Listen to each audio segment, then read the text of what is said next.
Vous avez bien lu le titre. Dans cette vidéo, je vais vous partager 3 secrets que vous n'avez probablement jamais entendus, lus ou vus nulle part ailleurs que dans cette vidéo, afin de multiplier par 7 votre taux de conversion en appel de vente. Comme vous allez le voir, on va reprendre là où on s'était arrêté dans l'épisode précédent de votre série qui vise, je le rappelle, à documenter la création d'un business en partant de zéro sur Internet, qui soit évidemment le meilleur, le plus rentable quand on est débutant, sans utiliser mon réseau, sans utiliser mon argent et sans utiliser de failles ou d'autres contournements, mais bel et bien en vous documentant tout de A à Z de façon 100% transparente pour vous prouver que si j'ai réussi à faire ce que j'ai fait auparavant, vous pouvez le faire aussi. Dans l'épisode précédent, si vous venez de rejoindre cette série, je vous invite à aller regarder. Nous avons fait une session de cold call, environ une vingtaine d'appels durant 1 heure et demie qui se sont soldés, si vous vous rappelez, par 3 rendez-vous. Alors en caméra il y en a eu 2, hors caméra il y en a eu 1, et ce qui s'est passé depuis, comme je l'expliquais dans ma toute dernière vidéo qui était une vidéo hors série, où je vous tournais face caméra dans la ville de Porto sur un sujet un petit peu controversé, l'IPG à l'AIA. Je vous invite à aller voir cette vidéo aussi si vous ne l'avez pas déjà vue. Eh bien, je vous expliquais qu'en fait, sur ces 3 rendez-vous, il y en a un que j'ai décidé d'annuler, tout simplement parce qu'à posteriori, j'ai considéré que le prospect que j'avais réussi à amener en rendez-vous n'était pas qualifié. Le second qui a été booké en vidéo, quant à lui, a été annulé. Ce sont des choses qui arrivent, non pas par moi, mais par le prospect. Alors en vérité, sans même qu'il me l'ait notifié, puisqu'il a décidé de me poser un lapin, de me ghoster. Ça fait partie des aléas. Et enfin, le 3e et dernier, c'est donc fait hors caméra, et quant à lui, aura lieu la semaine prochaine. Dans cette vidéo, il ne va donc pas s'agir de revenir là-dessus, ni même, comme je l'aurais pensé, de refaire une session de cold call, mais bel et bien de vous partager ce qui se trouve entre notre précédente session de cold call et notre prochaine session de cold ou de sales call, à savoir toute la partie nurturing et follow-up. Si vous ne le savez pas déjà, je précise que je ne travaille sur le business que je documente que durant les vidéos YouTube comme celles que vous visionnez. Je ne fais rien ou presque rien en off, si ce n'est répondre comme je l'ai fait aux messages que je peux potentiellement avoir de prospects, comme ça a été le cas de celui qui m'a contacté hors caméra pour booker un rendez-vous la semaine prochaine. Je veillerai évidemment à tout vous partager à ce sujet, à vous enregistrer, à vous montrer ce qu'il en a été, si ça a été concluant directement à ce moment-là. Considérez donc jusqu'ici que même s'il y a eu plus d'une dizaine d'épisodes sur la série, je n'ai en vérité travaillé à peine que quelques heures sur le business. J'ai travaillé plus sur la série YouTube que sur le business en lui-même. Pour autant, on a d'ores et déjà réussi à obtenir des résultats qui pour le moment se limitent à des données, mais qui bientôt seront également de véritables euros. Sans plus attendre, on commence tout de suite cet épisode qui s'annonce à nouveau rempli de valeur. C'est parti. Alors comme d'habitude, on se retrouve donc sur le fameux écran, sur Figma précisément, où on voit le plan marketing qui arrive presque à son terme. La dernière fois donc, nous avions sourcé, scrappé, filtré, outreaché, et c'était notre première vingtaine de prospects. Comme je le disais, je n'en ai pas recontacté d'autres depuis, faute de temps. Et si je dois en recontacter, j'essaierai et je vous montrerai autant que possible ces sessions de cold call, sauf s'il s'agit de prospects me recontactant peut-être après, comme ça a été le cas notamment pour ceux qui sont revenus vers moi hors caméra et qui n'avaient pas répondu lorsque je les avais appelés, mais qui m'ont rappelé en me laissant un message ou autre. Ça a été le cas de celui avec qui j'ai booké le rendez-vous qui aura lieu la semaine prochaine. Aujourd'hui, il va donc s'agir de l'étape de follow-up et de nurturing. Alors je vais d'ores et déjà cocher la case comme si on l'avait fait, puisque vous allez le voir aujourd'hui, je vais vous partager donc 3 stratégies, 3 méthodes, 3 secrets qui vont vous permettre de démultiplier votre taux de conversion, vos ventes et minimiser le ghosting grâce à, comme vous le verrez, le follow-up et le nurturing, notamment via Calendly. Dans le prochain épisode, j'ose espérer qu'on puisse voir potentiellement un premier closing, un premier onboarding, et par la suite, nous conclurons avec le tracking et le scaling lorsque nous aurons atteint l'objectif de cette série qui, je le rappelle, est d'atteindre l'indépendance financière en signant nos premiers clients. Alors avant de poursuivre, Pour ceux qui ne le sauraient pas, qu'est-ce que le follow-up et qu'est-ce que le nurturing? Alors le follow-up, c'est l'action qui consiste à relancer vos prospects, en particulier lorsqu'ils ne vous ont pas répondu. L'idée, c'est de permettre autant à ceux qui ne vous ont jamais répondu qu'à ceux qui vous ont répondu une fois ou deux, mais qui vous ont peut-être ghosté, d'être relancés grâce à des méthodes de contact que je vais vous présenter dans un instant et qui vont vous permettre de pouvoir ultimement augmenter les rendez-vous et donc les conversions que vous aurez. L'étape de follow-up est extrêmement importante malgré le fait que beaucoup ne la respectent pas, tout simplement parce que comme je l'ai dit, quand vous contactez un prospect, il peut ne pas répondre ou ne pas répondre suffisamment et si vous ne le relancez pas, vous avez de très grandes chances de passer à côté d'une vente potentielle si ce prospect était intéressé. Il est important de comprendre que les prospects avant d'être des prospects sont des humains et en tant qu'humains, ils sont tout comme vous pris par des tâches autant sur le plan personnel que sur le plan professionnel qui peuvent les empêcher d'être disposés ou disponibles au moment où vous les contactez.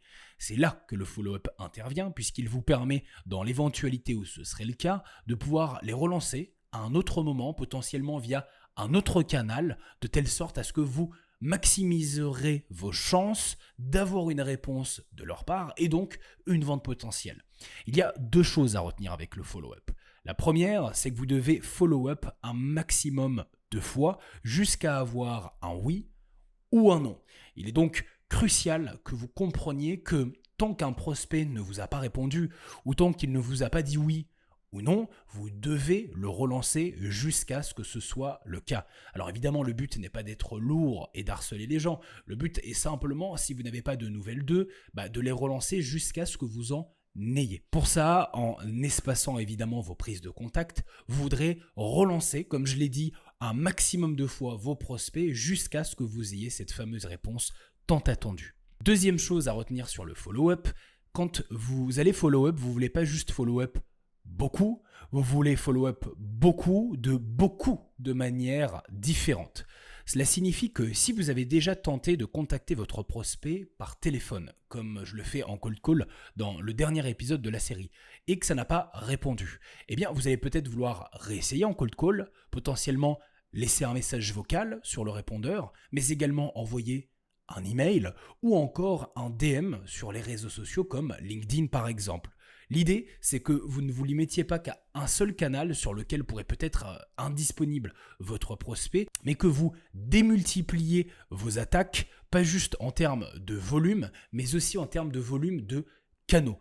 De cette façon, vous maximiserez vos chances d'avoir une réponse et de pouvoir toucher votre prospect là où il est le plus disposé à vous répondre. Plutôt que de vous montrer toutes les stratégies, toutes les méthodes et toutes les façons avec tous les canaux qui existent de pouvoir faire du follow-up, ce que j'ai décidé de faire à la place, c'est à la fin de cette série, vous offrir à l'intérieur d'un drive tous les scripts pour tous les canaux ainsi que toutes les étapes de votre cycle de vente, que ce soit l'outreach, le follow-up, le R1 ou encore le R2 et peut-être même l'onboarding, afin que vous ayez toutes les ressources et tous les scripts dont vous avez besoin pour savoir quoi faire et comment le faire et même quand le faire durant l'entièreté de vos cycles de vente avec chacun de vos prospects.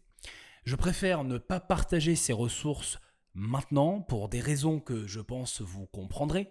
Évidemment, tout le monde pourrait reprendre mes scripts et aussi les utiliser sur le même marché, dans la même niche et sur le même secteur géographique que moi. En revanche, je vous avais déjà partagé dans un drive dont vous pouvez retrouver le lien sur la masterclass que j'avais fait dédiée à la vente. Regardez cette vidéo si vous voulez vendre n'importe quoi à n'importe qui, si je ne dis pas de bêtises, et à l'intérieur duquel vous avez donc tous les scripts liés à la vente qui ne sont pas forcément mis à jour par rapport à mon agence actuelle, mais dont vous pourrez grandement vous inspirer en tant que modèle pour votre agence à vous. Le lien de ce drive sera certainement mis à disposition dans le dernier épisode. D'ici là, je vous partagerai peut-être quelques-unes des ressources qu'il contient. Je vous invite à regarder la description à chaque épisode si jamais. Autrement, n'hésitez pas à me contacter en message privé sur Instagram si vous avez besoin d'une ressource ou d'un conseil en particulier. Maintenant que vous savez ce qu'est le follow-up, qu'est-ce que le nurturing? Alors le nurturing, c'est le fait de nurturer ou couver ses prospects pendant la période qui va précéder la vente et qui va succéder à l'outreach. Alors, le nurturing diffère un petit peu du follow-up en ce sens que, comparativement au follow-up, il ne va pas viser à relancer son prospect s'il ne répond pas, mais plutôt à le lancer quand il aura répondu. Un exemple tout bête, c'est après avoir posé le premier rendez-vous avec le prospect que vous aurez outreaché, que vous aurez par exemple cold callé, vous allez vouloir lui envoyer un email à l'intérieur duquel vous allez par exemple lui offrir un cadeau, une vidéo, un PDF, un doc, peu importe, afin de pouvoir le couver, le nurturer et l'engager un petit peu plus en lui donnant un petit peu plus de raisons de vous faire confiance pour pouvoir lui donner un peu plus de raisons de passer à l'action et d'acheter lors de l'appel de vente qui va succéder. Lorsque l'on va faire du nurturing, on va généralement vouloir offrir quelque chose à son prospect. C'est la meilleure manière à la fois de gagner sa confiance pour lui prouver qu'on est légitime et qu'on sait ce qu'on dit et en même temps créer ce principe de réciprocité qui va l'amener à se dire « Ok, on me donne ça, du coup, je suis prêt à donner ça aussi. » C'est très important que vous compreniez que dans le business, pour pouvoir recevoir, il faut donner. Par exemple, quand vous allez au restaurant, eh bien, les bons restaurateurs vont venir vous apporter des amuse-bouches, par exemple des cacahuètes, au moment où vous allez vous installer, vous allez les manger, ça va vous donner soif. Et suite à ça, eh bien, ils vont vous proposer d'acheter une boisson rafraîchissante que vous devrez à ce moment-là, bien évidemment, payer. Le principe, grosso modo, est sensiblement le même, et c'est pour ça que très souvent, lorsque vous êtes ciblé par des publicités ou par d'autres contenus gratuits dans lesquels vous allez devoir généralement donner votre email, eh bien derrière, vous avez une page de vente ou un tunnel qui va vous rediriger vers un lead magnet, un aimant à prospect, servant donc à vous offrir une ressource gratuite en échange de votre contact. Ça sert vraiment à créer un lien de confiance, mais surtout un lien d'engagement qui, comme je l'ai dit, augmentera les chances de conversion envers votre prospect comparativement à si vous n'aviez pas fait cela. Maintenant que vous savez donc ce qu'est le follow-up et ce qu'est le nurturing, ce que je vous propose, c'est de vous montrer dans la pratique comment je compte mettre le mien en place à l'échelle de l'agence Géoclick que je vous documente au travers de cette série. Alors tout d'abord, concernant la partie nurturing, à partir du moment où j'aurai contacté mes prospects et pu les amener en rendez-vous, l'objectif, ça va être de les follow-up bien sûr, s'ils ne répondent pas ou même s'ils répondent pour qu'ils aient des rappels automatiques programmés afin de ne pas manquer le rendez-vous qui aura été posé. Mais à côté de ça, comme je vous l'ai dit, je vais vouloir les couver, les nurturer en leur offrant des choses gratuitement qui vont leur permettre de renforcer leur confiance et leur engagement. Ce que j'ai décidé dans le cadre de mon offre et de mon agence de leur offrir, c'est une vidéo d'environ 5 minutes qui explique concrètement en quoi consiste la fameuse loi DMA dont je me sers comme accroche par rapport au service que je propose lié à Google, à la niche à laquelle je m'adresse, et comment ils peuvent potentiellement s'en servir pour décroître leur visibilité sur Google et démultiplier potentiellement leurs résultats. Comme vous pouvez le voir, il s'agit donc ici d'une vidéo que j'ai tournée avec l'outil que j'utilise en ce moment même pour vous enregistrer cette vidéo. Tela, je crois vous en avoir déjà parlé, notamment dans la vidéo dédiée aux outils très utiles en agence. Ici donc le principe est simple, vous pouvez cliquer ici, alors je ne vais pas le faire puisqu'une vidéo tourne déjà sur New Video, lancer un enregistrement, capturer votre écran, votre caméra, votre micro et directement créer des contenus qui vont être très utiles, notamment dans ce cas précis où j'ai pu, comme vous pouvez le voir à l'écran, créer un lead magnet où je me suis enregistré et j'explique, comme je vous l'ai dit, en 5 minutes qu'est-ce que la loi DMA et comment ils pourront s'en servir. Le lien de ce lead magnet, je vais vous le mettre juste en dessous pour que vous puissiez vous en inspirer, voir le copier-coller et l'utiliser dans votre agence. Il y a une structure qui a été suivie, alors plutôt précise mais sans être trop complexe non plus. L'objectif, comme je vous l'ai dit, c'est simplement d'offrir quelque chose qui va apporter de la valeur à mon prospect en résolvant un problème potentiel qu'il pourrait avoir au travers d'une solution qui ne lui aura rien coûté. C'est tout le principe d'un lead magnet. Ça, c'est mon lead magnet. En fonction de votre offre, de votre niche, de votre agence, ce sera à vous de trouver votre propre lead magnet. Comme vous l'avez compris, le lead magnet va servir de catalyseur pour votre nurturing et augmenter drastiquement la confiance et l'engagement de votre prospect, augmentant aussi potentiellement le taux de conversion. Si ceci était le premier des 3 secrets pour augmenter et démultiplier votre taux de conversion. Les 2 autres, quant à eux, vont concerner le follow-up. On se retrouve donc à nouveau sur mon écran, précisément sur Calendly, où je vais vous montrer les 2 dernières méthodes et stratégies que je vais employer avec l'agence Géoclick pour pouvoir démultiplier mon taux de conversion grâce au follow-up. Alors tout d'abord, vous allez vouloir créer un événement, c'est plutôt simple. Vous allez cliquer en haut à gauche sur créer. Vous allez choisir le type d'événement.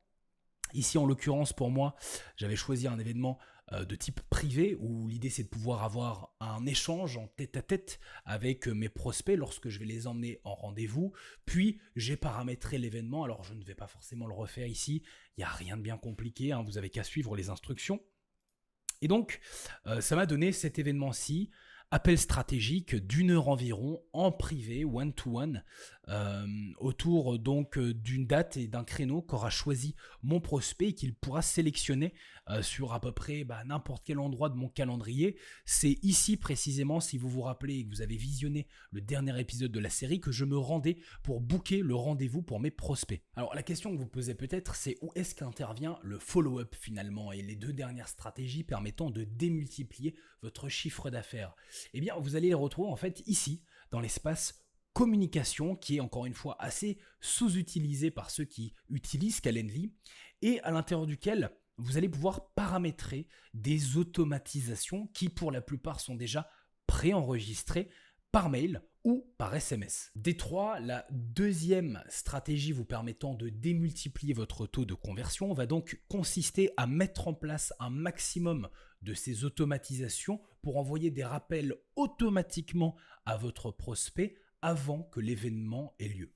Dans mon cas, il y a 3 rappels par email, un 48 heures avant l'événement, un 24 heures avant l'événement et un autre 4 heures avant l'événement. Par SMS, il y en a également 2, 24 heures avant l'événement et 4 heures avant l'événement. Dans l'éventualité où par mail, il ne les ait pas lus, alors l'adresse ne soit pas bonne. Là, vous avez un petit peu l'idée du follow-up sur plusieurs canaux, comme je vous l'expliquais, et ça sans rien avoir besoin de faire, puisqu'encore une fois, tout est automatisé. Si on creuse un peu plus loin dans l'automatisation et qu'on regarde comment c'est fait, vous allez voir, il n'y a rien de compliqué. Ici, vous avez le sujet qui correspond donc au titre de l'objet du mail que va recevoir votre prospect, et à l'intérieur, le corps. Alors ici, comme vous pouvez le voir, il y a des variables qui ont été mises automatiquement, j'ai même pas eu besoin de les créer. Et ici, vous allez voir rappel, nom de l'événement, donc appel stratégique, avec donc mon nom, Géoclick, à heure de l'événement, date de l'événement. Pareil, ici, dans le corps, bonjour, le nom de l'invité, ceci est un rappel de nom de l'événement avec donc Géoclick. Ici, vous pouvez mettre absolument ce que vous voulez. Vous pouvez même insérer, par exemple, des liens. Ce sera libre à vous. Et ce qui est intéressant, comme je vous en ai parlé, ça va être le timing. Ici, vous pouvez mettre jusqu'à 3 timings différents, si je ne m'abuse, que vous pouvez choisir en jour, en heure ou en minutes. Dans mon cas, comme je l'ai dit, un 48 heures avant, un 24 heures avant et un 4 heures avant l'événement. L'état on enregistre, on ferme, c'est tout. Pareil pour les rappels par SMS, même principe. Ici, vous allez envoyer un SMS avec le corps uniquement puisqu'il n'y a pas d'objet contenant donc le texte que vous voulez que votre prospect reçoive. Et à nouveau les timings, 24 heures avant l'événement, 4 heures avant l'événement. Alors pour ceux qui connaissent évidemment ces automatisations sur Calendly, vous n'allez pas être très surpris de cette fonctionnalité. Cependant, même si vous les connaissez, eh bien peut-être que vous ne les utilisiez pas ou peut-être que vous les utilisiez mal. En l'occurrence, ici, l'idée, c'est vraiment de vouloir en avoir un maximum, sans pour autant inonder ou harceler notre prospect, mais surtout sur un maximum de canaux, en vous assurant d'avoir bien l'email et le SMS. Donc si on récapitule sur ces 3 secrets vous permettant de démultiplier votre taux de conversion. Alors le premier, c'était bel et bien le follow-up. Alors quand je parlais de follow-up, à ce moment-là, j'expliquais surtout l'idée de recontacter un maximum de prospects via un maximum de canaux, un maximum de fois, jusqu'à ce qu'ils répondent, qu'ils vous disent oui ou non. C'est quelque chose que la plupart des créateurs d'agences ne font pas ou ne font pas assez et qu'il est impératif que vous planifiez au moment de vos outreach en prenant un temps, pas juste pour contacter de nouveaux prospects, mais pour recontacter d'anciens prospects qui ne vous auraient pas répondu. Le deuxième secret, c'est celui des rappels automatiques. Comme vous l'avez vu, avec Calendly, vous pouvez programmer des rappels qui vont automatiquement envoyer un mail ou un SMS à vos prospects après qu'ils aient réservé l'événement et avant que l'événement n'ait lieu. C'est quelque chose d'extrêmement important, d'aussi important que les follow-up de recontact pour les prospects qui, eux, n'auraient pas encore pu réserver un événement à vos côtés, puisqu'il va maximiser vos chances de ne pas vous faire ghoster et donc maximiser vos chances de démultiplier votre taux de conversion. Troisième et dernier secret, je vous en ai parlé avec le lead magnet, mais je ne vous ai pas encore expliqué comment, dans le cadre de mon agence, je comptais l'implémenter pour l'envoyer ici automatiquement à mes prospects, de telle sorte à ce qu'encore une fois, j'ai le moins besoin de travailler sur ces 3 secrets qui vont me permettre de démultiplier mon taux de conversion. Alors on se retrouve donc à nouveau au même endroit que tout à l'heure sur Calendly, et ici, en fait, toujours dans la partie communication, vous allez voir qu'il est possible de créer des notifications avancées dites des workflows. Alors un workflow, qu'est-ce que c'est? Eh bien c'est un petit peu comme une automatisation comme celle qu'on a paramétrée pour les rappels, mais à laquelle vous allez pouvoir ajouter un petit peu plus de matière et de propriété. Ici, ce qu'on va vouloir faire, c'est non pas utiliser des automatisations et des workflows pré-créés, mais plutôt créer le nôtre. Donc on va cliquer sur créer votre propre workflow, on va le faire ensemble. Ici, lorsque ceci se produit, donc c'est lorsqu'un nouvel événement est réservé qu'on va vouloir créer un workflow qui, en l'occurrence, va permettre d'envoyer automatiquement notre lead magnet à notre prospect, ce qui signifie que concrètement, notre prospect va être contacté une première fois, recontacté à plusieurs prises, à plusieurs canaux s'il n'a pas répondu. S'il a répondu et qu'il a posé rendez-vous, il va être recontacté avec le lead magnet qu'il va recevoir comme cadeau gratuitement dans sa boîte mail via le workflow qu'on est en train de créer en ce moment même. Et enfin, il va être recontacté via des rappels automatisés par mail et par SMS pour qu'il ne manque pas le rendez-vous avant qu'il ait lieu. Ici, donc, lorsqu'un nouvel événement est réservé, immédiatement après la réservation d'un nouvel événement, on va vouloir envoyer un email à l'invité. C'est ce que vous allez vouloir paramétrer si vous voulez implémenter à peu près le même lead magnet que moi. Ici, on va donc cliquer sur suivant. Et là, on va pouvoir donc nommer notre workflow. Alors, je vais l'appeler lead magnet DMA, comme je l'avais appelé sur la vidéo Tela. À quel type d'événement va-t-il s'appliquer? Eh bien, au seul et unique que j'ai, c'est-à-dire aux appels stratégiques. Et là, on est bon. Donc, ce qu'on va vouloir faire lorsque ceci se produit, ça c'est OK. Maintenant, c'est paramétrer l'email qui va être envoyé à l'invité. Pour ce faire, on va devoir donc personnaliser notre action en cliquant sur modifier et ici ajouter le sujet qui va donc correspondre au titre de l'email et enfin le corps qui va correspondre à son contenu. Ce que je vais faire, c'est que je vais mettre ça en accéléré pour vous passer toute la période de réflexion et de rédaction et je vous montre le résultat une fois que c'est fait.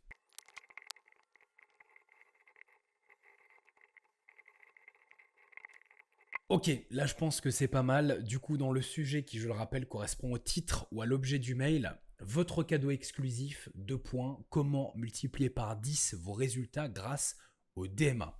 Alors, on va le mettre entre guillemets pour susciter l'intérêt, puisqu'il s'agit ici, comme vous le savez, de la loi Digital Market Act, qui est le point central de notre approche.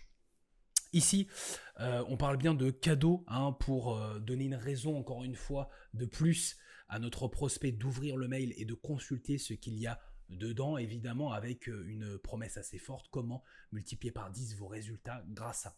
Donc voilà, par rapport à ça, je vous invite pour le sujet, tout comme pour le corps, à tester en vous rappelant que en fonction des mots-clés que vous allez mettre dedans, surtout si vous êtes un petit peu trop vendeur, vous pourrez potentiellement être bloqué par certaines boîtes mail et vous retrouver dans les spams. Donc attention à ça. Ici, le corps est donc relativement court et impactant, c'est ce qu'on va vouloir faire avec ce type d'email. Comme vous le voyez, les phrases ne dépassent pas une certaine longueur, elles sont espacées par des marges et j'ai ajouté une petite liste pour rendre ça plus lisible. Donc on commence rebonjour, puisque ce mail, je rappelle, est envoyé juste après le cold call, au moment où l'événement est booké. Ici, on met le prénom de l'invité. Comme promis, vous trouverez dans ce mail un petit cadeau exclusif. Alors je vais le mettre même en souligné en gras. Il s'agit d'une vidéo explicative sur la loi DMA. Alors je vais mettre ça voilà, en souligné. Hop. Hop. Dans cette vidéo, je vous explique en moins de 5 minutes qu'est-ce que la loi européenne DMA, comment cette loi va redistribuer les cartes à partir de mars 2024 et comment vous pouvez en profiter dès maintenant avant vos concurrents. au plaisir d'échanger avec vous lors de notre appel stratégique du. Ici, j'ai inséré la date et l'heure avec les variables qui se trouvent juste là. Ici, on va évidemment pas vouloir oublier d'ajouter le lien de la vidéo, ce que je vais faire tout de suite. Hop, voilà. Alors, ce que je vais faire, tout simplement, c'est que je vais reprendre le lien sur Tella, ni plus ni moins. Et je vais mettre donc, voilà, celui qui apparaît juste ici. Je pourrais potentiellement le mettre sur YouTube ou Vimeo en privé et envoyer ce lien-là. Mais pour l'exemple, ici, je vais faire comme ça. Donc ici, on clique sur la petite icône lien personnalisé, lien de l'URL et insérer. Voilà, c'est terminé.